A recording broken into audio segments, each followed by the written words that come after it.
Hello నమస్తే welcome back to our channel.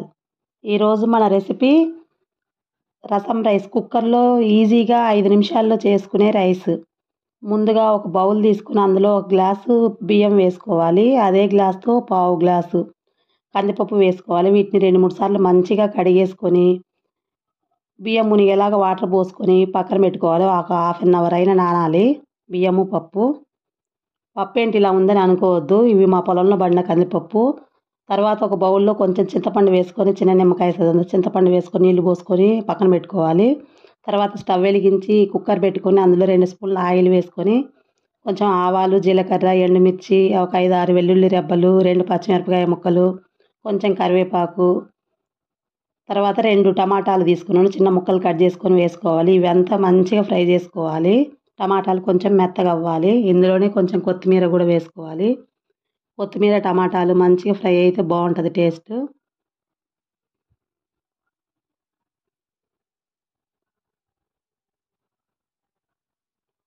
ఒక్కొక్క నిమిషం అట్లా ఫ్రై చేసుకోవాలి.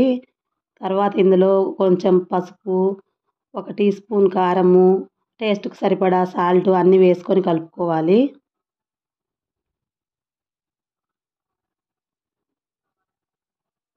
ఇందులోనే కొంచెం మిరియాల పొడి, మనం ముందే నానబెట్టి పెట్టుకున్నాం కదా, దాని నుంచి చింతపండు రసం తీసుకొని వేసుకోవాలి. ఇందులోనే 1 టేబుల్ స్పూను రసం పౌడర్ కూడా వేసుకోవాలి. ముందుగా మనం నానబెట్టుకున్నాం కదా, ఆ పప్పు, రైసు అన్నీ వేసుకోవాలి.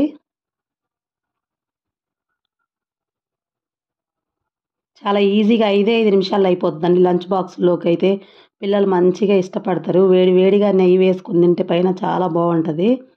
ఇదంతా ఒకసారి కలుపుకొని మనం ఒక గ్లాసు, ఏ గ్లాస్తో అయితే రైస్ తీసుకున్నామో ఆ గ్లాస్తో ఒక 4 గ్లాసులు వాటర్ పోసుకోవాలి.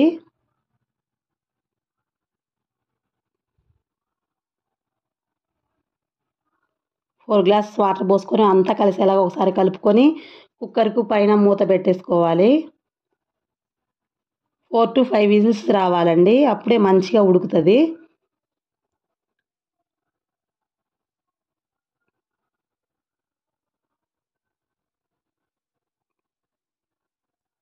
ఇప్పుడే ఇందులోనే మనము టేస్ట్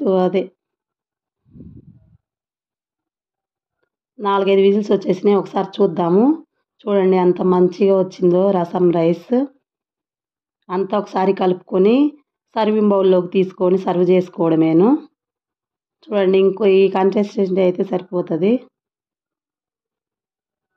సర్వింగ్ బౌల్లోకి తీసుకుందాం. పైన నెయ్యి వేసుకొని వేడివేడిగా తింటే చాలా బాగుంటుంది. ఒకసారి మీరు ఇంట్లో ఈ రెసిపీని ట్రై చేయండి. ఎలా వచ్చిందో కామెంట్ చేయండి. నచ్చితే లైక్ చేయండి, షేర్ చేయండి. నెక్స్ట్ రెసిపీతో మళ్ళీ కలుద్దాం.